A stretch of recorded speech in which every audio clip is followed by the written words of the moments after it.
Welcome to the Real Paranormal Stories podcast with your host, Christopher Buckner.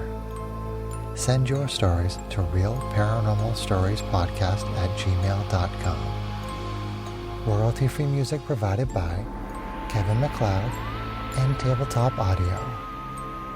And now, let's take a trip into the paranormal.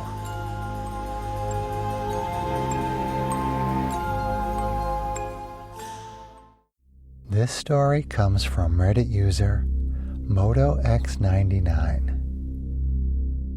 and this is their story. I've had two experiences in my lifetime so far. Currently in my 30s, most recent was about 2 years ago. I lived alone in a one-bedroom apartment in California. A couple weeks leading up to the event, I kept having a feeling I was being watched as I laid in bed before falling asleep. Then one night, I woke up just past 3 a.m. and had a feeling I was being watched again. I lifted my head off the pillow to look towards my door and immediately felt a hand smack the side of my head and pushed it back into the pillow. Completely freaked out, I jumped out of bed and turned on every light. Ran around my whole apartment and found nothing. I was alone. However, my first experiences happened when I was around 12 years old. My family and I, mom, dad, and sister, had just moved into a new house in Colorado. The weird stuff started happening on the first night in the new house. I had a bunk bed at the time. Top bunk was the bed and the bottom was a desk. On the first night, shortly after I got into bed, I felt the whole bed start shaking. It felt as if someone was grabbing one of the bedposts and was violently shaking the bed with their hands. It lasted about 5 or so minutes. This happened every single night that I slept in my bed in that house. I tried explaining to my parents what was happening, but they brushed it off like I was crazy.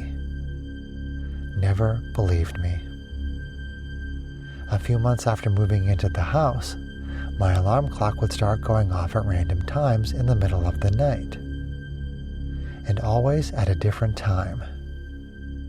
My dad was getting furious at me for waking him up, but at that point in my life, I never used my alarm feature on that clock. Not one time had I ever physically turned on the alarm. As much as I pleaded with my parents, they never believed me. I should also add that my sister had an identical bed in her own separate room and never experienced her bed shaking or anything else weird. We only lived in that house for about 1.5 years, and immediately after moving, all of those experiences stopped. That bed never shook again. Alarm never went off again. Years later, my dad would admit that he experienced some weird things in that house as well. Never brought it up for fear of embarrassment. On one particular night, he heard a loud noise in the hallway in front of my room.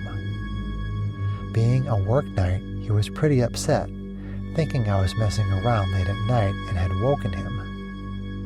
He got up out of bed and peeked his head out the door. He swears he saw a shadowy figure standing in front of my door. Completely freaked him out, and he immediately jumped back into bed. Made me question why he never believed me when I was telling him all the stuff going on in my room at the time. I think he just refused to believe anything like that could ever be real or possible. Those are my experiences with the weird or paranormal. And that is their story. This story comes from Reddit user RiceCakeU_. And this is their story.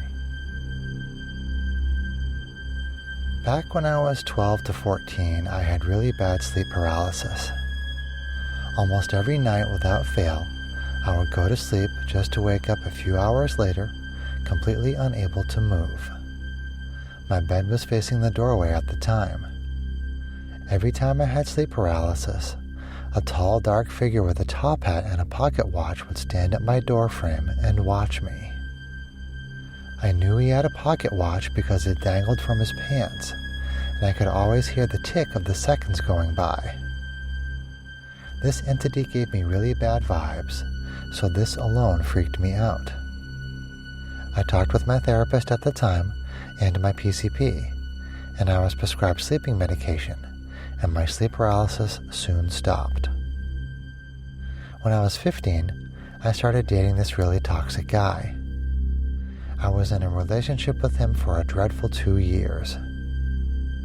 At some point, I think about a year and some odd months in, me and him are sitting in my room playing Minecraft. About 30 minutes into playing, he looks into the hallway outside of my room and just instantly starts bawling. I had never seen this guy cry before. After about 15 minutes of him crying and freaking out, I got him to finally speak to me. He explained to me that a tall, dark figure with a top hat and pocket watch told him that he needed to leave me alone or he'd off his entire family. I never once told him about my sleep paralysis, let alone told him about the entity that would visit me during it. So, yeah, that creeped me out a lot. I ended up telling some of my friends about it, and they all were pretty weirded out by it too. But whatever, right? Crazy coincidence. Whenever I would bring up the entity, I called him James. No clue why, but that's just the name I felt belonged to him. However, there has always been strange things happening at our house. A random weird smell, things moving, my door shutting, knocking, you name it.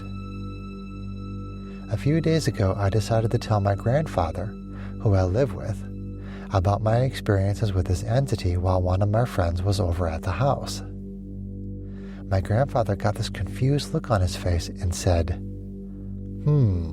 a pocket watch. His name is James? I told him yes, and he said nothing else, then went downstairs. Me and my friend looked at each other and we were like, okay. Then about 10 minutes later, he came back upstairs with a box. He opened the box and proceeded to pull out a pocket watch with the name James W. Cunningham engraved on the back. My jaw dropped and I was speechless. He proceeded to tell me that the pocket watch belonged to his grandfather and gave it to him before he passed. I still can't wrap my head around this fully. And that is their story.